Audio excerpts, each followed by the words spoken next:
guys, welcome to my channel. My name is Lavenda Okola. In this channel, as I said, we are going to do interviews to those people who are physically challenged, or I may say those who are able differently. And today, as I said, I have a visitor with me here who is going to share his story. So let's begin.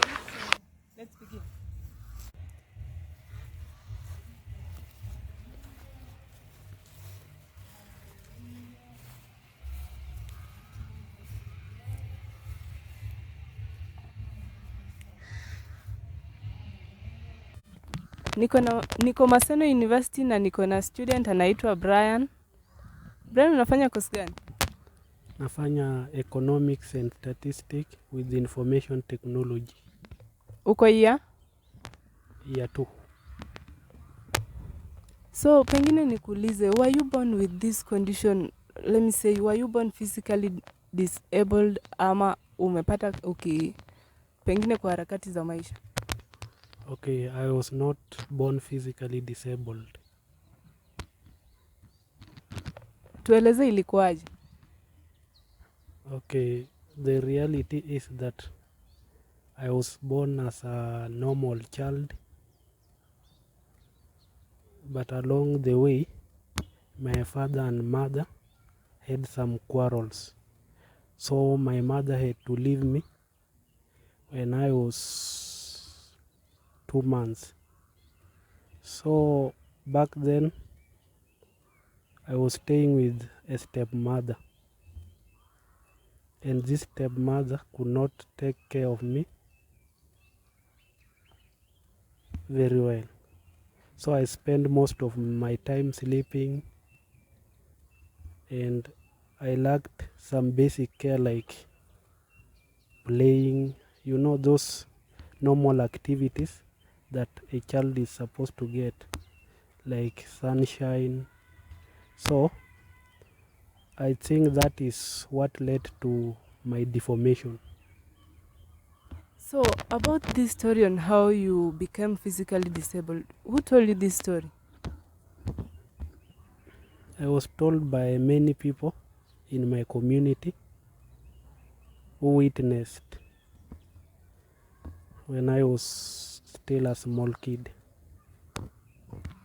At a young age, people normally do not understand. Maybe if you are able differently, or let me say physically challenged, you don't always understand that you are different from others until it reaches a certain age. So at what age did you know that you are able differently? I knew it when I was around 4 years to 5 years. That is when I knew it. And getting to know this, did you ever have emotional or even mental breakdown knowing that you are different from others? Yeah, I had it because when you are physically disabled, some people keep looking at you, and at that stage you are young and you keep wondering why are these people looking at me every time. So it affected me emotionally, mentally, and spiritually.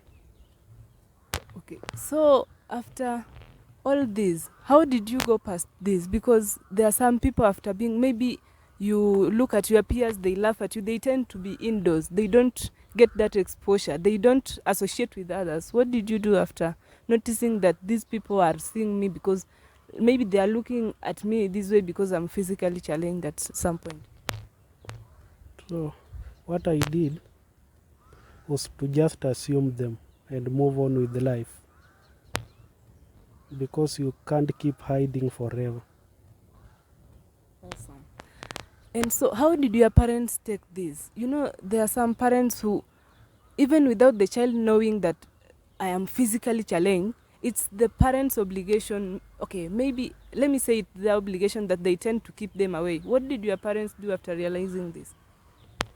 My parent never kept me away. He allowed me to interact with others freely, and also he ensured that I get education.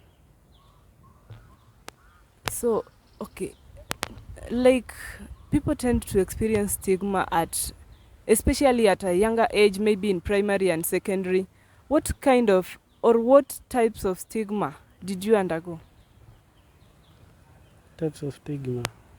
My peers treated me in different manners. Some treated me well, and others treated me in a badly way. So, like you see, like in games activity, back there in high school, I could not attend to any games because, like, they didn't believe that I can do anything good. Like, I can play a certain games, I can engage in any activities. But some of them who are most my friend, they accepted me the way I was, and in everything they did, they included me. All that, did you ever try to play any game, maybe engage in those activities back in high school?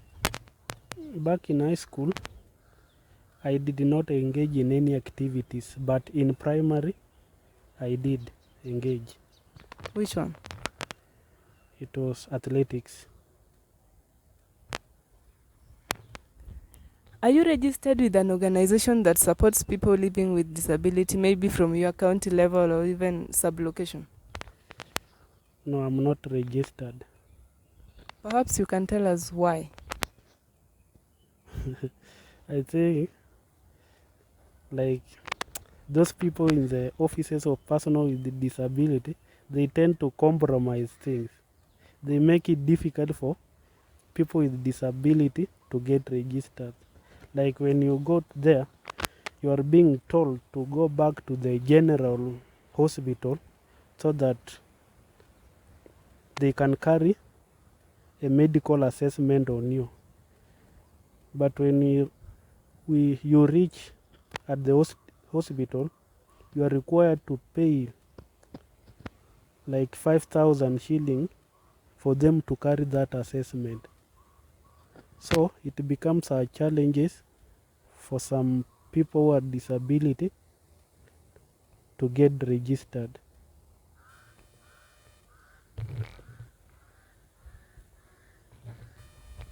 So, but do you have any groups maybe where you interact with people who are living with disability currently? Yeah, currently I'm in a group called Maseno University Person with Disability Association. Okay. Is there any advice you can give to parents, peers, or even kids? Let me say kids, those who are still at primary or secondary level who are thinking that their world is crumbling and they can't make it to campus. I can just tell them that the road does not tell the traveler what lies ahead. Despite them having different kinds of disability, they should just accept the nature and move on with their lives. Because I believe anything happens for a reason. So they should not see the world in a negative way. Yeah. So have you ever felt like the society has got this, okay, maybe they discriminate or stigmatize people living with uh, disability? Yeah, I have felt like that way. You know, the society, like, let me say most of the society or most of the people in the society,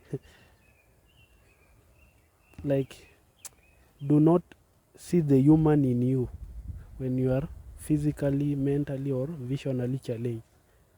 They don't see ability in you. So, like, they treat you like sijui niseme another human being which they are not related to. Yeah. And do you feel like government is doing enough when it comes to supporting people living with disability? And maybe if we start with economically.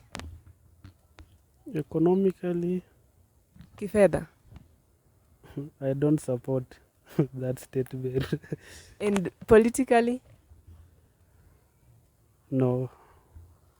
But there's this ratio that usually is given to those people who are living with disability, such that in parliament there is a slot there for only people who are living with disability. Just like Honorable Isaac Mwaura, he was nominated as the senator because he's physically it's able differently. Okay, there are nomination seats in both the Senate and the National Parliament for person with disability. So in National Parliament you can get maybe 2 to 3 posts, and in the Senate 2 to 3 posts. That is 6 people. Out of these 6 people, that can represent maybe 0.2 of the population of people living with disability. Okay. And maybe when it comes to education, there are people who usually receive support from the government. I don't know if, I can't say the number, but maybe you can tell us, are there people who usually receive support from the government when it comes to education? Support from Maybe by organizations. those organizations that deal with people living with disability, maybe pay their school fees. I haven't had any. Okay.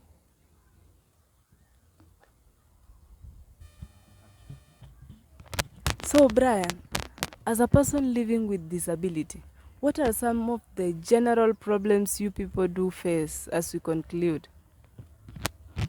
Okay, you will realize that people with disability come in different ways. We have physically handicapped, mentally challenges, visually, and visually impaired. But the general problems can be like stigma, peer pressure. Yeah. Thank you so much, Brian, for taking your time and join us for this interview. I believe this can be an inspiration and motivation to some people who are still at the village wondering on how to go through all these troubles that come with living with disability. So as I conclude, I'll urge you fans to watch, share widely so that people can get to know these stories, their real life stories, which can encourage. So if you find a person with this, please try and share this. So in comment section, please comment. I'll get to your comments. If you have any person who is ready to be interviewed, you can inbox me with the contact so we can get in touch. Thank you so much, guys, and thank you so much, Brian.